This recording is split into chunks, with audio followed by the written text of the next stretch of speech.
Democracy cannot survive without education, but true education is more than just knowledge. It's the readiness to make decisions, the ability to listen to others, the courage to face complex challenges head on. And today, these qualities are in a short supply. And yet, they're exactly what is the philosophy of Bildung aims to cultivate. So what's Bildung and how can it act as a shield against autocracy? How can education not just inform us but help sustain democracy worldwide? Let's find out together. And it is my honor to welcome to the stage Lene Andersen, philosopher, futurist, and a leading voice in the global Bildung movement. Lene is a member of the Club of Rome, president of Nordic Bildung, and author of over 20 books, including the acclaimed The Nordic Secret. She has dedicated her career to exploring how education and philosophy can strengthen democracy in a changing world. Lene, Valerii, the stage is yours. Thank you.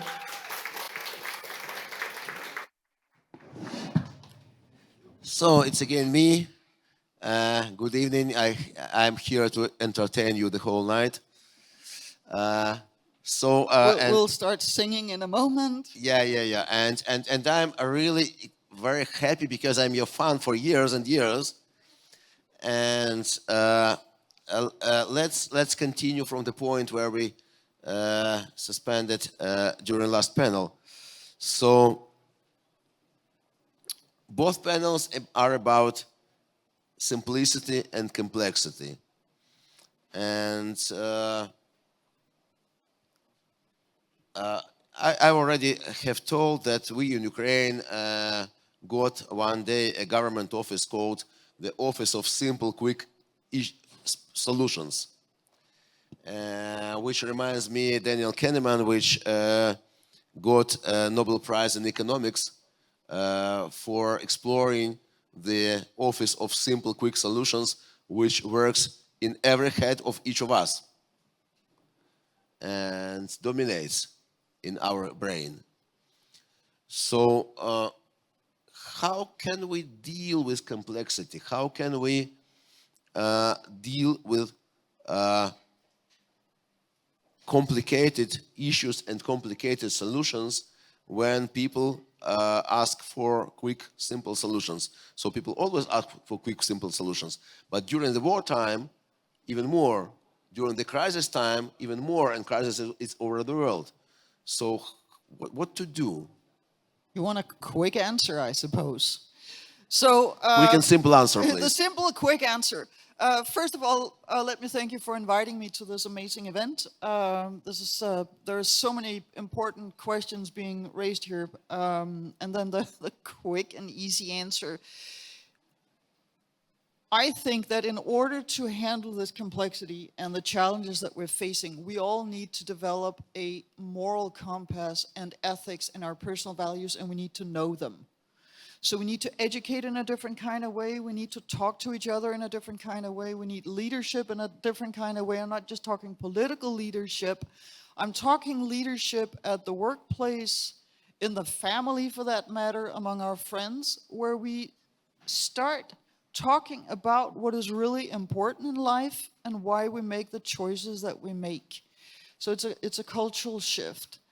When we're facing complex problems, and you talked about Kahneman and the quick gut feeling answers, and then the long, elaborate answers where people tend to make a lot of mistakes because then they take this into account and that into account, and very often the first sort of inclination turned out to be the best answer. That quick answer did not just come from the infant brain or like a flash of stroke of genius out of nothing.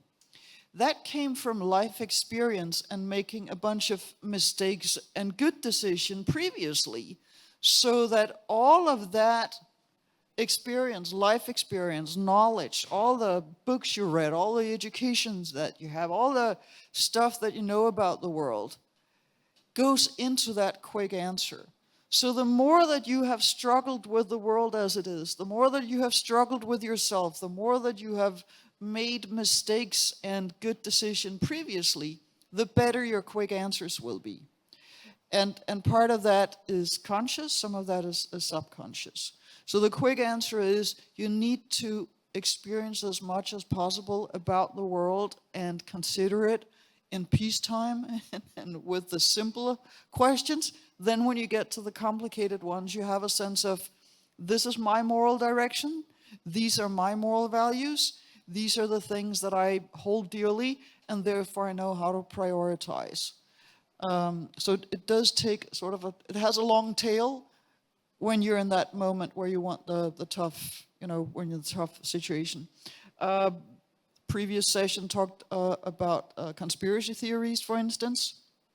I think a lot of people fall for conspiracy theories because they feel more true than the actual truth.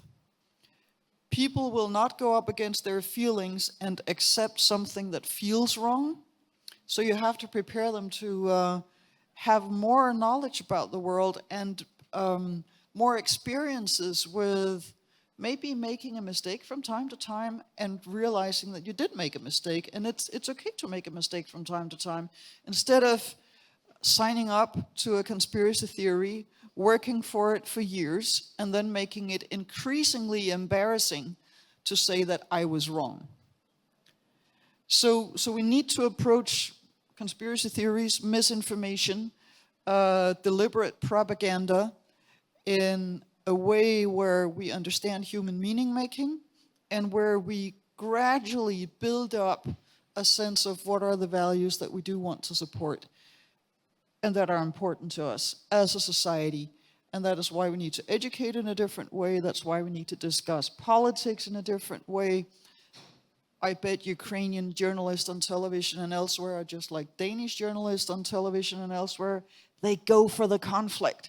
They go for having one winner in a debate so we can say, you won and you lost, and everybody goes into a debate in order to win. And when we keep doing that, we can't get to the nuances, and it becomes impossible to say, you know what, you're right, I was wrong. And I didn't know that.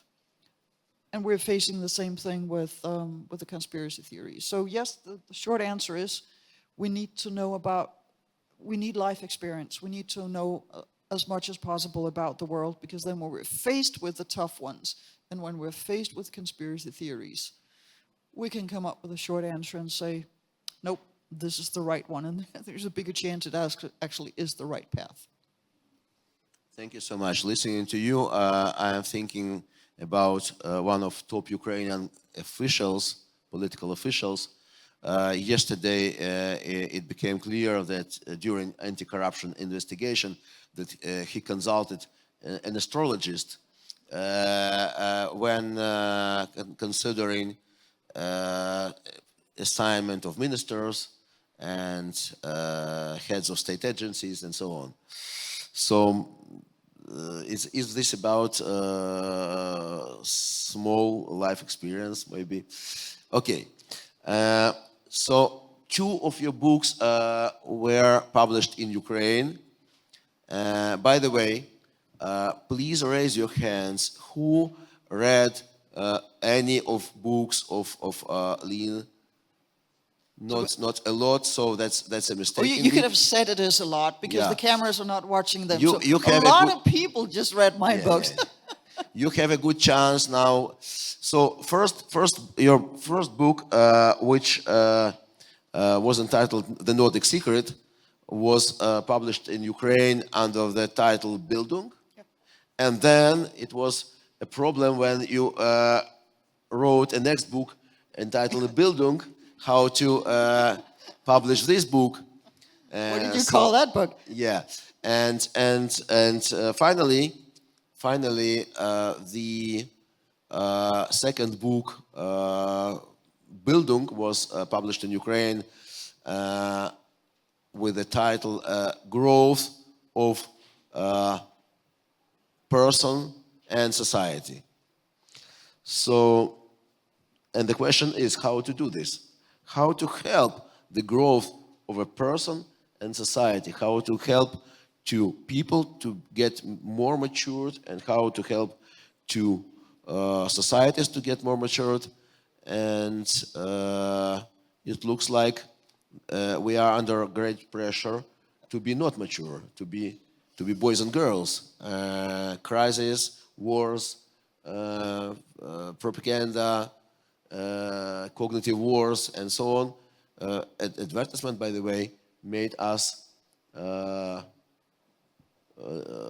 let's say, more ready to be adults and to be mature. Yeah. So what to do, and what is a specific approach of Bildung as a philosophy and practical approach? Please share with me. Yes, so I think we live in a culture, not just here, I think everywhere, that infantilizes us. Because if the commercials speak to us as if we're children, we buy more stuff that we don't need. Because they tell us that we're going to be happier, we're going to be prettier, we're going to be, it's going to taste better, and we're going to look better, and it's just selling us an infantilized world where being a mature adult is frowned upon and looked down upon, which is really stupid, because all surviving cultures have had great respect for the elders. And I won't guess how old you are, but I may not be impartial in this viewpoint. But I think that as a civilization, youth is great, but it's not necessarily only the young people who are going to make all the big decisions. So I think we are dumbing ourselves down as a civilization. Then is the question, what is Bildung and how can we work with it? And I'm just going to introduce one big Bildung thinker, which is Friedrich Schiller, and what he says is Bildung. And he wrote this in the aftermath of the French Revolution, which is very interesting from a political point of view.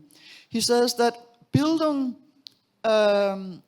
is a process and a result. And he says that there are three kinds of people. There's the first kind of person who is in the throes of his or her emotions. And therefore, this is not a free person, because whenever they feel something, they're going to do exactly what they feel.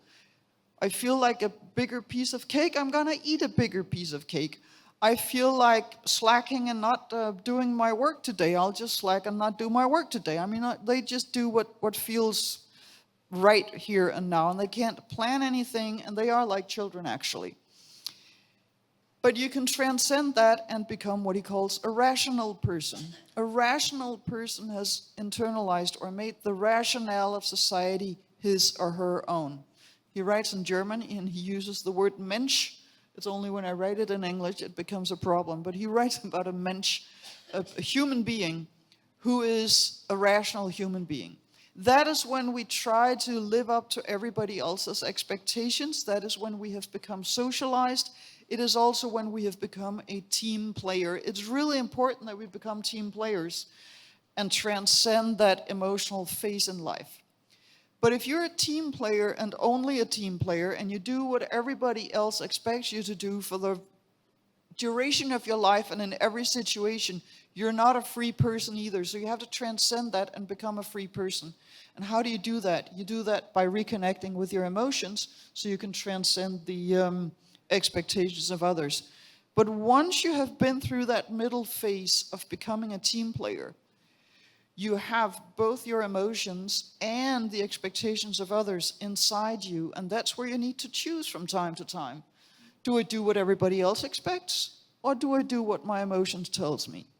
And that is when you're a free person. That is when you have moral and ethical choice and you can make up your own mind. So, and what is interesting, as I said, is that he writes this in the aftermath of the French Revolution, because he was thinking, I mean, the bourgeoisie in Europe was so excited about the French Revolution because finally a feudal society collapsed. Finally, one of the tyrants fell. Now we can have political freedom, like in America. And then came the bloodbath, and they were terrified, and they were like appalled. And it was like, why did the French ruin their own revolution? And that's where Friedrich Schiller comes in, and he says, well, the first kind of people, the emotional people, they see blood, and then they want more blood, and they can't stop. They just want revenge and they're in the throes of their emotions. The second kind of people who do what everybody else does, in this case, the emotional people, they just run along. They just do what the emotional people do. So they can't handle political freedom either. The only people who could have stopped this bloodbath are the free people themselves, who can say, you know what, guys? Yes, the feudal society, the king and Marie Antoinette and all those people, bad idea, but we can't have even worse ideas. We need to stop this. We need to get out of this. So he actually connects the Bildung thing, basically psychological development, with political freedom. And that is where we are in the world today. And we see all these autocracies of either emotional people or people who do what everybody else does and who cannot speak up and who cannot fight for political freedom. So in order for us to have these free people and in order for us to have a free society and an open society, we need to educate in such ways that people are socialized into becoming team players. And that is why we play team sports as kids and as adults, but by then we hopefully have become team players. We send kids to the Scouts. We sing in a choir. We play according to rules that other people have made for us. And we realize, oh man, if I'm a good, sport, literally a good sport, if I play by those rules, they're going to play with me tomorrow again. If I play by those rules, I can find a spouse. You could probably find a spouse without playing by the rules, but it's really hard to find a set of in-laws. So if you want to be respected by other people, you need to learn to play by the rules. You get a lot of benefits from that. So we bring kids up to do that, but then we need to bring ourselves into the next phase where we are like, yeah, but sometimes the majority is wrong. Sometimes I need to be able to speak up against them. I need to come up with a different viewpoint. And that's the tough one, because you may end up standing there alone and everybody thinks that you're like a traitor or an idiot or just too much.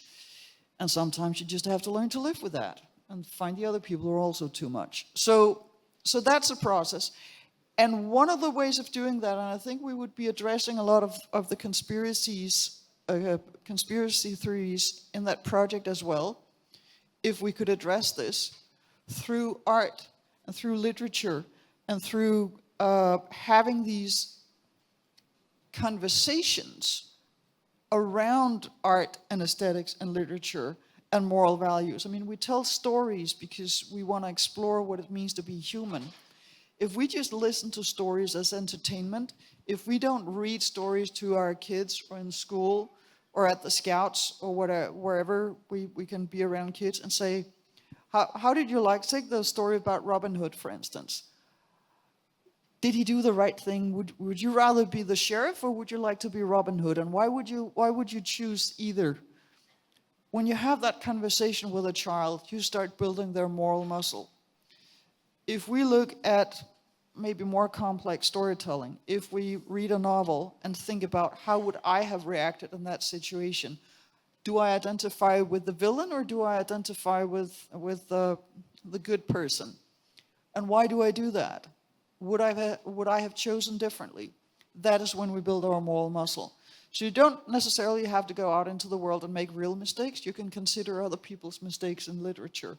But if we have conversations about it, if we educate for this, if high school was not about reading excerpts from novels in order to get the test right, but actually reading a novel and chapter by chapter discussing why did this character act the way he or she did. If we could read those great authors who struggle with moral issues and who struggle with injustice and war and the big existential challenges, if we could have those conversations with high school students and other young people and among ourselves, then we would figure out what does it mean to be human? What kind of human do I want to be? And that is where you can meet the conspiracy theories, that is when you can meet the AI, that is when you can meet the democratic challenges, and you can meet the authoritarians and say, you know what, I think you're wrong. And sometimes that is just all you need to say. maybe you need to walk away. At least then they lost one friend. Maybe they'll lose more. Thank you so much.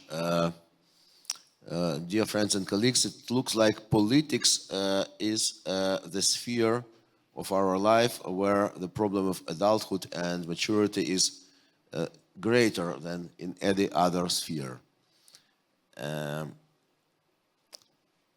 Once American journalist and researcher George Friedman said in the preface to his book, I forgot either next 10 years or the next 100 years, he said that a voter, he means American voter, a voter is immature, a voter is a teenager, and a voter wants quick, simple solutions. And America, he says, needs complicated, long solutions to protect its prosperity and security.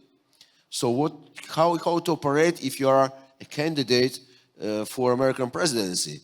Asked George Friedman. And because if you offer to voters long, complicated solutions, you will never be elected. If you offer quick, simple solutions, you will be elected, but this is a populism. So what to do? His answer was rather a paradox. He said, a candidate to American presidency must deceive American voters, promising simple, quick solutions of complicated problems, and then, being the president-elect, introduce complicated, long solutions for American prosperity and security. So the same story is ours. In any country where you, dear colleagues, live and work. So in Ukraine as well. A voter is immature, a voter is a teenager, and populists offer quick, simple solutions. So what to do? Several election cycles before in Ukraine, it was even a motto, hide a passport of your grandma. But looking at elections now, let's say in Germany, we see that it is necessary to hide not a passport of grandma, but a passport of grandson. So what to do with this political immaturity? And so in simple words, we could not provide immature voter with a voting rights, but we could not take back voting rights from this immature voter because he or she already has it. So what to do? I think we should start with the news media, because journalists play a huge role here. If journalists mainly go for the conflict and in order to find, one winner and one loser in a debate, none of us is going to learn anything. But if we could have political debates, we just had an election in Denmark, for instance, and nobody talked about AI. Literally, it was not a topic.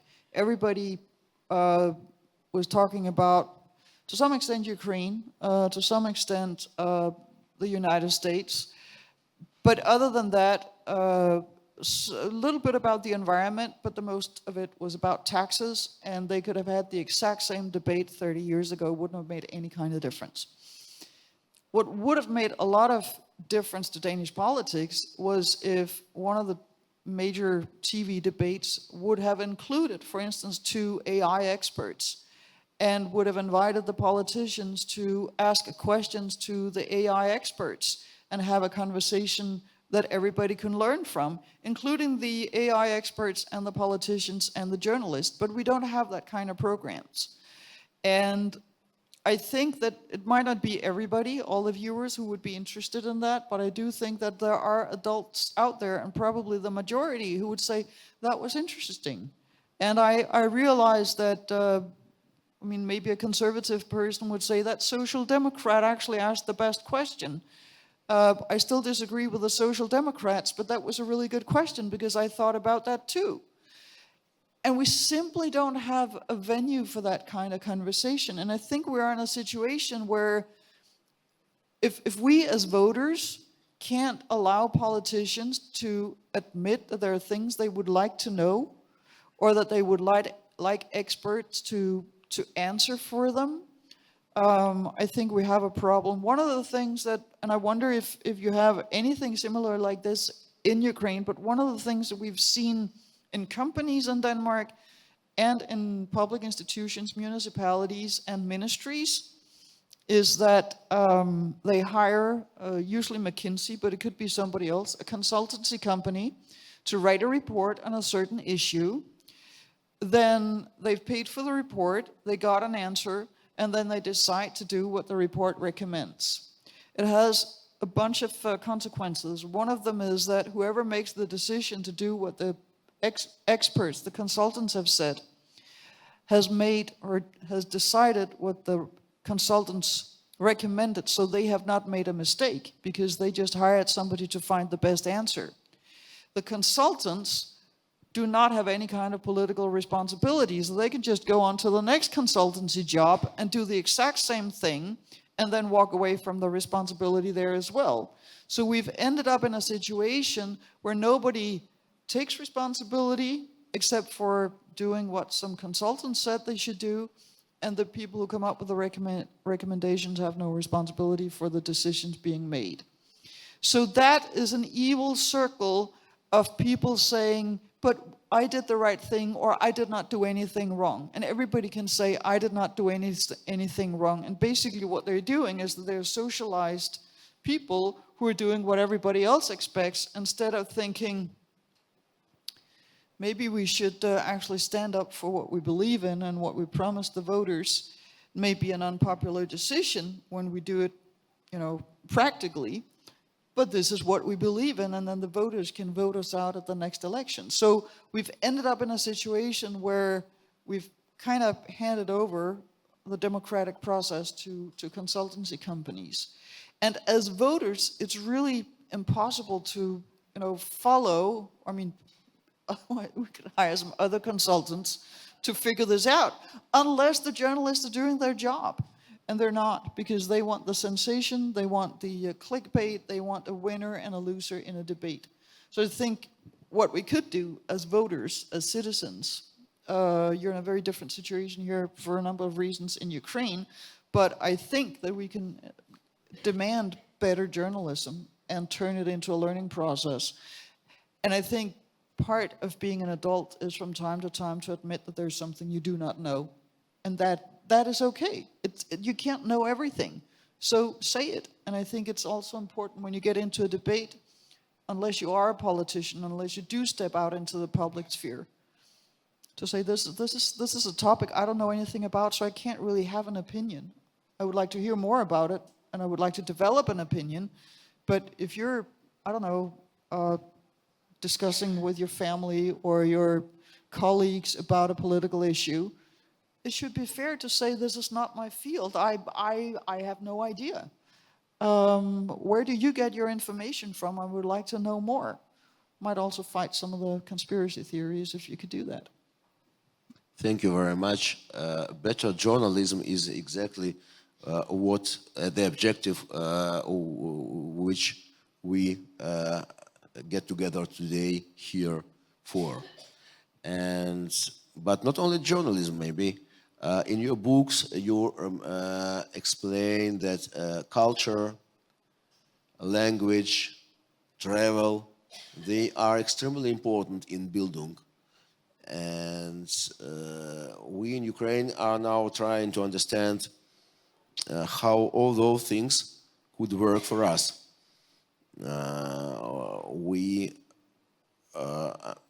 Many people in Ukraine, not only among education community, understand that we need Bildung, but how to do this practically with our culture, with our language, with our huge territory, which provides us with extensive opportunities for travel and so on. So how culture works? One of the things that has been amazing for me, as somebody who has, I have to admit, not paid a lot of attention to Ukraine until 4 years ago. That's not true because the book got translated into Ukrainian, so I did discover, I mean, I always knew Ukraine was there, but it hasn't been part of my life world, so to speak. But as I have gotten to know more Ukrainians and have followed the development in Ukraine during the full-scale war, and what I've been talking to some Ukrainians about who have read my books is that there is a resonance, there is a sense of identification with among some of those Ukrainians that I know now and the Danish history and how we created the transition, the peaceful transition from being feudal agricultural societies to modern, democratic, industrialized societies, because we did not have a revolution. We created Bildung education instead. And until, I mean, when you have a feudal society and you have a royal head of state and a church defining all the rules, people identify with their class or estate in society rather than all of the people in Denmark being Danish and all of the people in Ukraine being Ukrainian, because you identify with your class, and in some respect, Marx tried to continue that identification rather than having the Germans feeling like being German and the French feeling that they're French. So what we did was we created a very strong sense of Danishness, but as a peaceful thing, as a cultural thing, about going to our roots, going into our history, studying the Norse mythology and discussing it, studying the Greek mythology and discussing it. And one of the things that is so important in this is that the Bildung approach to education does not focus on the result and the exam and getting everybody to a certain point of knowledge. And if you fail that and don't get to that point of knowledge, we declare that you're either stupid or not fit for education. We start with the students and we ask, if we have time and resources for it, because we also try to, save money on the public school system. But the philosophy behind education in Denmark, to a large extent, is that we try to find the talent and curiosity and personality in each child and each student. Not to sort of just tell them that they're wonderful and everything they do is perfect, but to try to challenge them so that they explore as much of the world as possible. And sometimes that is unpleasant. Sometimes it's a great joy. But everybody has to experience something new that challenges them. And everybody has something inside them that can unfold and come out, and that only they can become. Only you can become you. Only I can become me. We're all, in that respect, completely unique, but we also all need to fit into that community, the classroom, the peer group, society, workplace, and so forth. So we also need to be socialized and learn to play according to shared rules. But that's the paradox. The more you are respected and seen by your teachers, and the more that they appreciate you and challenge you and see your struggles and appreciate the struggle, the easier it's going to be to fit into a group, because you start building that sense of self-respect and sense of self that allows you to blend into a group and not lose yourself. But if you don't have that inner strength, if you don't know where you're coming from, if you don't know that you like certain stories better than others, you like certain kinds of food better than others, that you're actually pretty good at playing the guitar or something like that. If you don't know that about yourself, it's going to be more of a challenge and fraught with more danger to sort of go into a group and allow the group to function as a group and to be a team player. So there are these paradoxes about the individuality and my individual skills and talents and personality, and bringing that into a group and getting the group to work. And what we have done, particularly the Nordic Secret, is about this very special school form called the folk high schools, that started in the 1850s, became a movement in Denmark after 1864, where we lost half of the peninsula Jutland to Bismarck and had this national trauma, and a lot of our Danish identity comes from that national trauma. But that is where the Danes realized we need to educate. We lost a lot of land, we lost a lot of people, but they can't take our culture away from us if we know what that culture is. And the interesting thing is that the people who created those schools were smart enough to say, it's not about us giving all those young people, these schools were for the 18 to 25-year-olds, it's not about us telling all those 18 to 25-year-olds what the right answer is and what it means to be Danish. It's our task to let them find out what it means to be Danish. So we're going to give them Danish history, Danish literature, Bible stories, European history, Nordic history, different authors, and then we're going to let them explore it and discuss it. And we're going to give them something they didn't know is out there. And I think what we do today is we focus so much on the result instead of the input, instead of the students and what we would like to share with them in order to challenge them and excite them and give them something they've never heard about before. And we're worried that they may develop an opinion we don't like, or that they may choose another kind of education that they're supposed to choose because we want them to join the workforce in a productive way.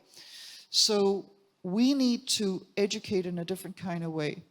And what I see in Ukraine is that there is this growing focus on who are we as Ukrainians, how do we culturally distance ourselves from Russia. One thing is the war, but we also need to be a country and a people with a sense of being Ukrainian so that we know who we are. Because if we don't know who we are, what are we fighting for?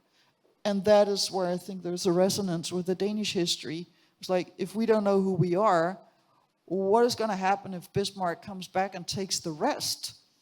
So we had that fear, and we built education from it. And I think you used to have a movement in Ukraine called Prosvita, which had a number of similar institutions with libraries and choirs and study groups in order to catch up with the development of the world, but also with a lot of cultural lore and heritage. And in that process, people got surprised and probably offended, and there were things they'd never heard about before they had to struggle with and develop an opinion about.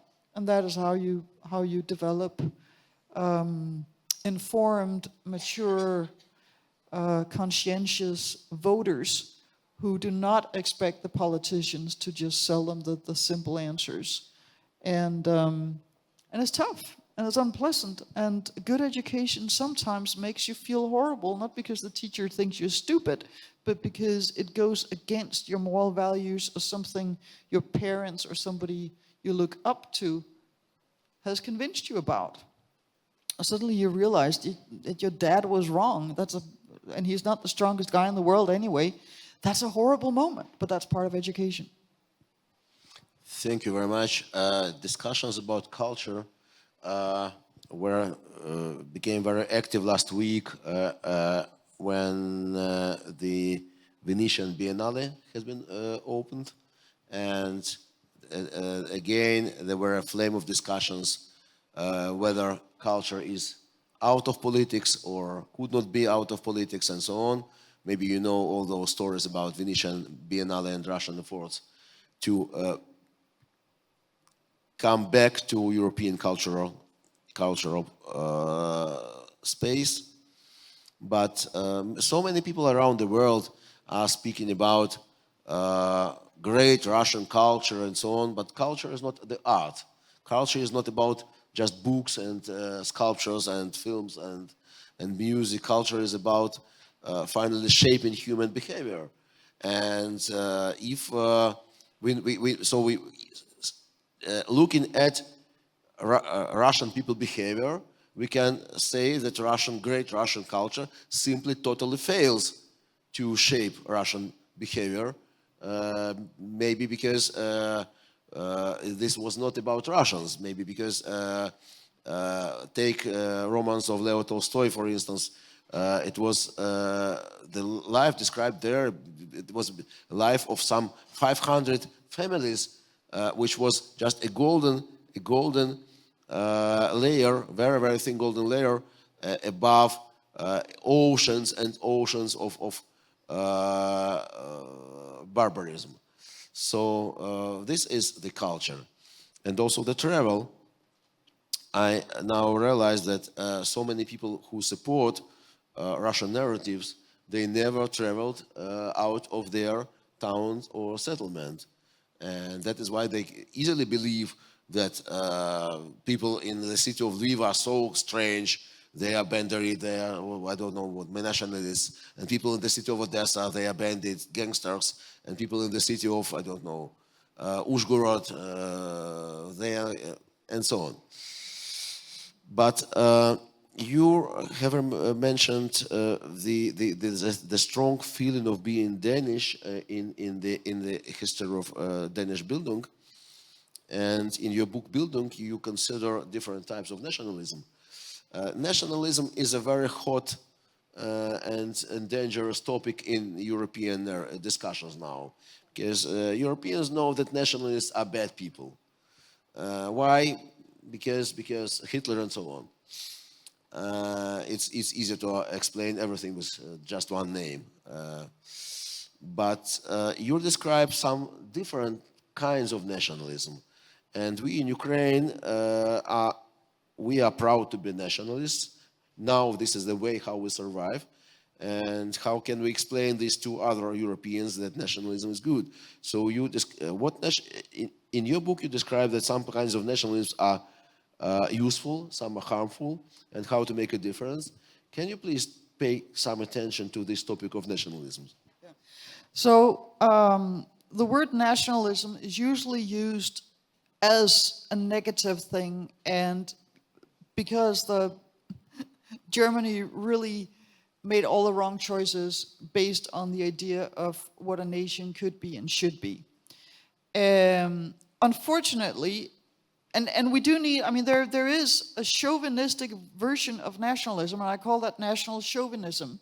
And that is what Germany did in the Nazi era, and that's what authoritarian, national chauvinistic politicians do, because it's about us being the good guys and them being the bad guys, us being the more educated, wiser, better people, and the other culture being subhuman or just awful or not even halfway human or something like that.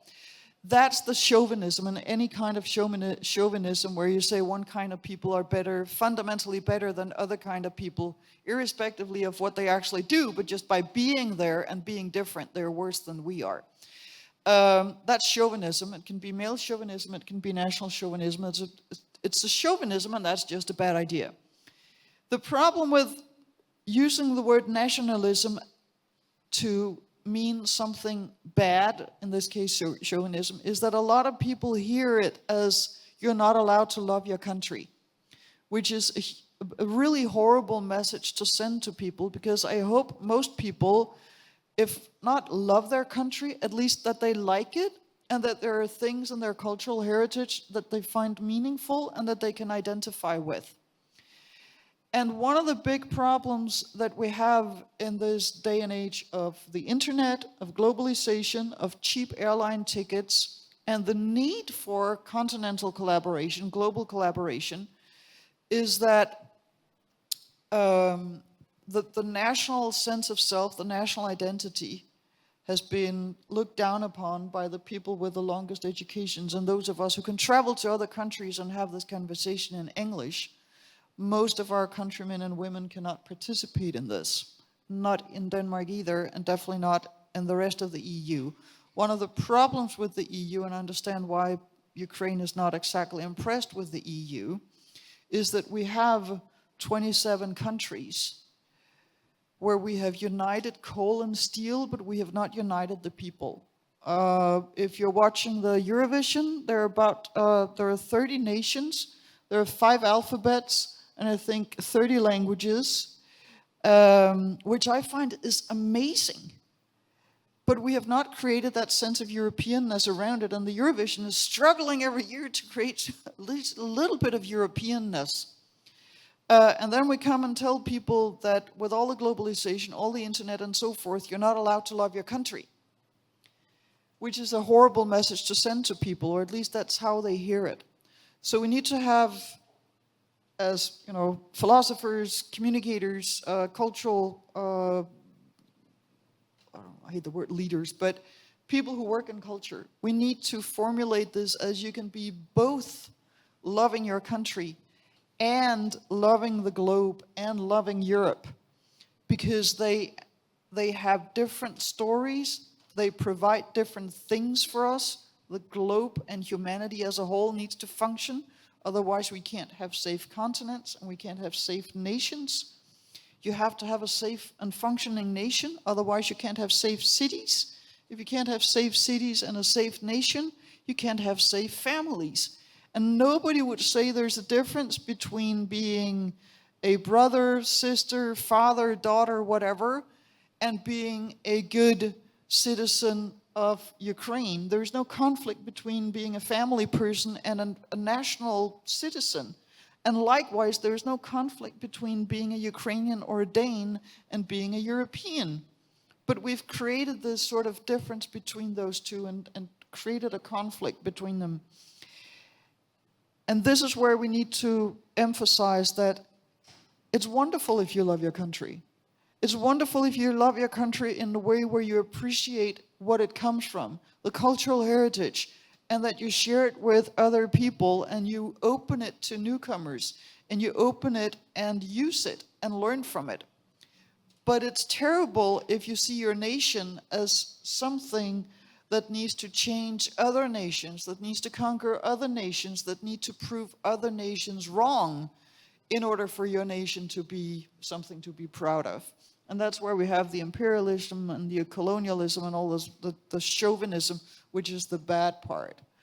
And so I wish for the Russians that they actually study their history and that they start discussing it. And instead of seeing it as the one culture above everything, seeing it as this happens to be what grew out of our history. And then question how many, those 500 people that Tolstoy describes, what about the rest of that population? And that we can do it in each our own language, in each our own culture, saying what has been brought forth in our country, out of our flora, fauna, history, struggles, and fights with our neighbors. And there's an interesting relationship between Denmark and Sweden. For the past 200 years, we have not been at war with each other, actually since 1813. But before that, we were constantly at war with each other. It was not the people who were fighting each other, it was the kings fighting each other. And then we started educating and giving power to the people, and we stopped fighting. So we need to educate, we need to have culture, we need to know where we're coming from. But we need to do it with a sense of curiosity, and again, admitting that we've all made mistakes. We have an issue with the way we treated people in Greenland and Denmark. We're trying to deal with that. We're not very good at it. I will be the first person to admit that as a Dane. So we've all made mistakes. One of my big heroes in the Danish politics, who created the Danish public school system, was also the richest man in Denmark around 1800. He owned 1,100 enslaved people in St. Thomas and St. Croix. That's how he made part of his fortune. I can't do anything but just admit that and say that was morally wrong in every way. And then he contributed to the development of my country in a way that nobody else did. So that kind of complexity, it's hard to hold it, and it doesn't make me love my country less, but it does make the feeling complicated, and I can't just, go 110 kilometers an hour and saying Denmark is perfect, because it's not, and no country is. And I think that's where we can prevent the toxic chauvinistic kind of nationalism, saying we're not perfect, but damn it, we're the best version that this country can be, or we should be? Thank you so much. We in Ukraine really have no a dilemma to be a nationalists or to be Europeans, because most of us are nationalists and Europeans at the same time. And I remember then during the Revolution of Dignity at Maidan, it was for the first time when Ukrainian nationalists brought European Union flags. And it looks like Revolution of Dignity was the first time when people die for their values, not under their own national flags, like American flag, a Danish flag, a German flag, or Ukrainian flag, or Italian flag, but under the flag of European Union. And as a person who deal with the colonized indigenous nations of Russia, I told this narrative a year ago here at this stage at Lviv Media Forum. I have to mention that 80 years ago, recently, a few weeks ago, we celebrated 80 years of the first Congress of anti-imperial bloc of nations, so-called anti-imperial bloc of nations, created by Ukrainian nationalists during the Second World War in the time when Earth was burning. And then Ukrainian nationalists proclaimed the very simple idea that Ukraine never will be free, while there are some other nations of Russian Empire which are not free and could be mobilized and sent to conquer or reconquer Ukraine. And now, indeed, speaking about Russian culture, Russian nationalism, Russian chauvinism, and so on, we should remember that there are something like 200 people, 200 ethnic groups. 22 of them are big nations of millions of people, like Tatars or Chechens and so on. So, and that is why we in Ukraine like so much the simple motto, make Russia small again. I think now it's not surprising for you, and now everybody knows that not only make America great again, but also make Russia small again.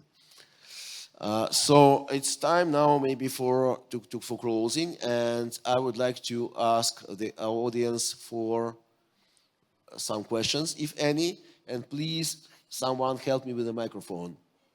Who can do this? No one can help me with the microphone. See, now I do see a lot of hands here. I will do this by myself.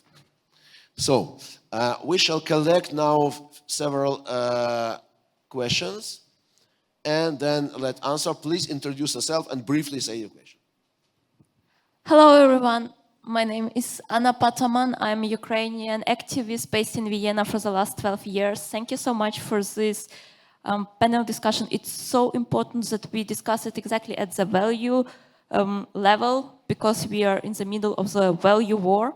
I think, Valery, you told in the beginning of previous panel discussion, correct me if I'm wrong, that there are many adults who are searching, who are children who are searching for other adults to take responsibility.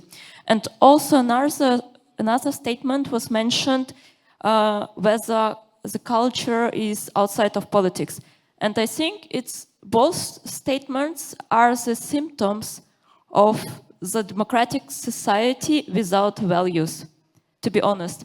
And I believe that values are too abstract for people. And what do we do to reduce this gap? Thank you. Thank you. And one more question. I would like to propose about elephant in the room. We all Ukrainians know that any philosopher can't counter autocracies. Only weapon can counter autocracies, unfortunately. And I would like to ask you, how is our situation when we all have these values, but we have to kill another people, a mass killing people, because Russia sent to Ukraine millions of them, unfortunately. And how this situation challenge the philosophy of Bildung? So the gap between the... And maybe I can't hold more than two questions in my let head it be at one two, time, so I and have then to I will take answer two now. more. We can take more. Yes, please. So there's the gap between the need for adults and the adults that we actually have. And that is an educational question, and that's why it's so important to get to the high school level and open that up for a discussion. One of the things that we have faced for the past 20 years in the West is political correctness. And I don't long for hearing a lot of racism, for instance, or anti-Semitism, or any other kind of slurs against, could be against women for that matter. But if people are so afraid of saying something that is politically incorrect that they shut up because they don't know how to formulate themselves, if they have an honest question, they should be allowed to ask it. And so we need to create an educational environment where you can ask what you really want to know. If it's honest, even it may be politically incorrect. You're in a situation of war where I assume that political correctness is sort of in the background because you're facing such dire problems that you just have to speak your mind, because otherwise you're either not going to address the thing properly or you're going to go insane. And then we get to the how do you have moral values and ethics when you're put in a situation where you need to kill another human being. And that is why we do need to have principles and ideas, because there is an idea and a principle called Ukraine as a democratic and free country. And that democracy and freedom for everybody in Ukraine has value. It may not be measurable in terms of human life, but you also have an obligation to defend yourself if somebody wants to kill you, because your life is also a life. And in this case, you have two groups of people where one group has decided that the other one definitely does not deserve freedom, maybe it doesn't even deserve to live. And you have a moral obligation to protect the people that you are responsible for, and that may entail killing other people. One of the really horrible dilemmas here is that Russia is luring Africans and other people into becoming soldiers and going into that meat grinder, not knowing that that is what they're signing up for because they can't even read the contract. Or they just don't care about the contract and send them to the front anyway. I wish, and I wonder what you're doing with the Russian soldiers that do surrender or that then become prisoners of war, because here I see an opportunity for definitely the ones who are not ethnic Russians to give them some kind of Bildung education and pride in their non-Russian culture where they're coming from. Because that would be like, if not saying bring them on, but it would be like saying if we get more, people coming in from Russia trying to conquer us, we're going to make them aware about what they miss by actually being loyal Russian citizens. There is so much more to life than what Russia is offering you right now. And I think the EU ought to participate in that, because it's not something that the Ukraine necessarily has resources for. So there's an opportunity here for actually, there's a group of people who are probably very highly motivated to not return to Russia and start pretending that they love Russia after this. And I don't think we're using that opportunity. I hate to call it an opportunity, but there is something here that we could do differently. And then, of course, we always have the obligation to defend ourselves. So I think that is the principle. Thank you so much. And two more questions here.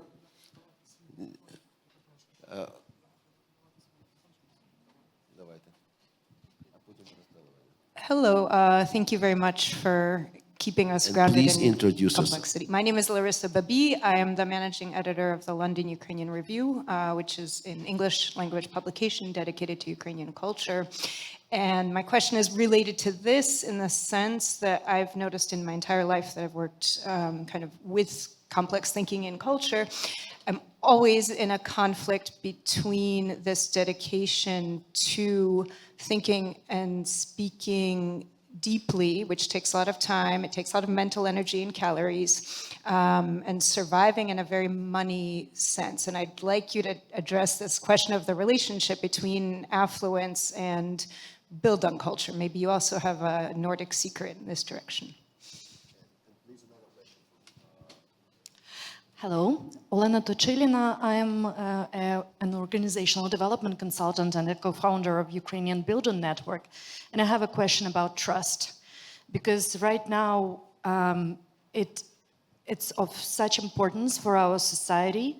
And wherever you go, to a municipality, to a pension fund, or wherever, you can hear that we don't have trust in the system. And right now, there are cases in the making where we can see how the trust has a chance to be built or, again, disrupted. And in your book, Nordic Secret, you speak about the high value of trust in Scandinavian societies. And how does the philosophy of Bildung can help us build that? Thank you.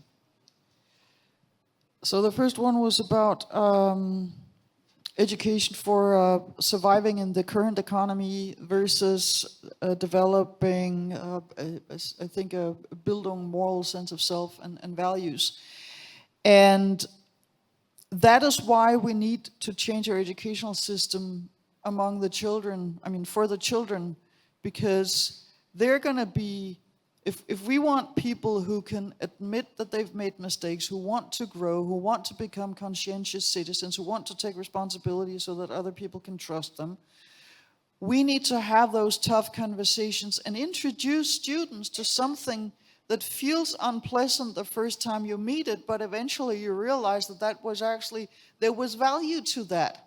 I was forced to think this through because I didn't just get the right answer or the easy answer up front. I had to figure out for myself what I actually think about this. If you don't experience that until you're 25 and in university, you're probably not gonna like it. But if you're introduced to that when you're 12 or you're 15, and it's done sort of gently and introduced slowly, or maybe even in the first grade, you are asked to think about what you just did. 7-year-olds are probably too young, but 12-year-olds should be able to do it. It doesn't seem as threatening when you're older because you're in the habit of having to revise your thinking and realize what I was taught 20 years ago or 5 years ago turned out to be wrong. Now there is evidence against it. I will go with the new evidence. It becomes harder and harder if you're brought up in a tradition, in an educational system where only the right answer counts, because then you will, double down on being right because you were brought up to think that admitting a mistake or making a mistake makes you a lesser person. We all make mistakes. I hate it to admit my own mistakes. I'm not better than anybody else, I promise you. But the more you've tried it, the easier it becomes. So yes, celebrate some of your mistakes, not all of them, but some of them. With regards to trust, I think trust is highly overrated because there's one thing you cannot do, and that's say to people, you trust me. Because if somebody says to you, trust me, the last thing you're going to do is trust them. It's an important factor in society, but the thing behind trust is responsibility. And you can demand that people take responsibility. You can actually talk about what should our responsibility be in this group? Or when we solve this problem, who has responsibility for what? If you can do that, and if people can show up and say, I took responsibility, I did as we decided, or I did my best to live up to that responsibility. Turned out it was not possible. I completely failed. You can even build trust by failing because you're honest about it. And you can't do it every time. You can't do it always, but you can do it from time to time and honestly say, you know what, I tried. It was just not possible. It was too little time, too little money. I was, wrong to say that I could fix it. I realized that somebody else would have been better to do this job. Taking that kind of responsibility builds trust over time. And I forgot who said it first, but somebody has said it about the United States. It takes years to build trust and it takes seconds to lose it. So trust is not something you can demand from people, but you can demand responsibility, and then you can build trust. And yes, trust is really good when it's there, but only when it's backed up by people actually delivering what you believe that they're, supposed to deliver. Thank you very much. A few days ago, Francis Fukuyama wrote a piece entitled "How to Get to Denmark," speaking about trust, losing of trust in America. But How to Get to Denmark, this is the title of a chapter in his book Origin of the Political Order, second chapter after first chapter of about Papua New Guinea. So that's where we were thousands and thousands ago and where we can go now, but not all of us.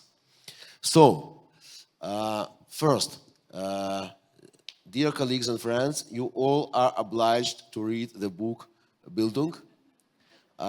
In Ukrainian, it's about зростання людини і суспільства. Second, we tried to highlight so many topics, but all of those things are about the same, about adulthood, about maturity, about being responsible, about being a citizen. And this is what all